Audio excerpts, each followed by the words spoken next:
ভারতীয় দলের দুই কিংবদন্তি বিরাট কোহলি এবং রোহিত শর্মা দুজনেই ইতোমধ্যে টেস্ট থেকে অবসর ঘোষণা করে দিয়েছেন। তবে তাদের অবসর ঘোষণাটা তেমন কোনো একটা মজাই পেলাম না। দেখুন, রোহিত শর্মা মাত্র ইনস্টাগ্রামে একটা ডে দিয়ে অবসর ঘোষণা করেছেন। অপরদিকে বিরাট কোহলির চিন্তা যদি করি, মাত্র একটা পোস্ট করেছেন। হ্যাঁ, ইনস্টাগ্রামে জাস্ট একটা পোস্ট করে তিনি অবসর ঘোষণা করে দিয়েছেন।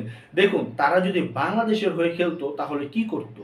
প্রথমত তাদের উচিত ছিল সব সাংবাদিকদের ডাকা, ডেকে এনে সবার সামনে রিটায়ারমেন্টটা ঘোষণা করা।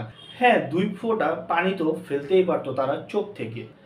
তারপর তাদের যে ওয়াইফ আছে আনুষ্কা শর্মা বলেন, ঋতিকা সেন বলেন, তাদের ফেসবুক বা ইনস্টাগ্রামে পোস্ট দেওয়া দরকার ছিল যে বিরাট কোহলি পূজা ছাড়া তো ব্যাটই ধরতো না, রোহিত শর্মা গোসল করা ছাড়া ব্যাট ধরতো না, তাদের খেলাই ছিল তাদের কাছে সর্বশ্রেষ্ঠ।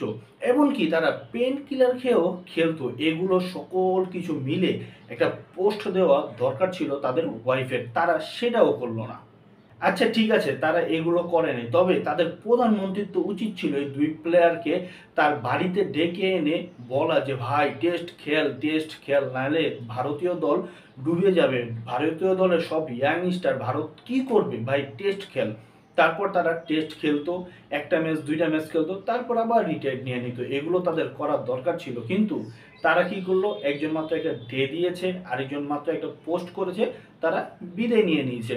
তবে এখনো কিন্তু অনেক কিছু করণীয় তাদের বাকি আছে। যেমন তারা ঘন ঘন বিসিসিআই বোর্ড মিটিংয়ে যেতে পারবে, তারা বিসিসিআই সাথে জড়িত হতে পারবে, এমনকি তাদের প্লেয়ারদের পাশে দাঁড়াতে পারবে, এমন কিছু বুঝুক আর না বুঝুক প্লেয়ারদের সাথে নিয়ে একটা হৈহুল্লো করতে পারবে। এইটা কিন্তু এখনো তাদের সামনে বাকি রয়েছে। তাই আমি একটা রিকোয়েস্ট করব যে তারা বাংলাদেশের দিকে তাকাক, বাংলাদেশের প্লেয়ারদের থেকে কিছু শিখুক, এবং তারা সামনের পথগুলো বাংলাদেশের প্লেয়াররা যেগুলো করছে এগুলো করুক।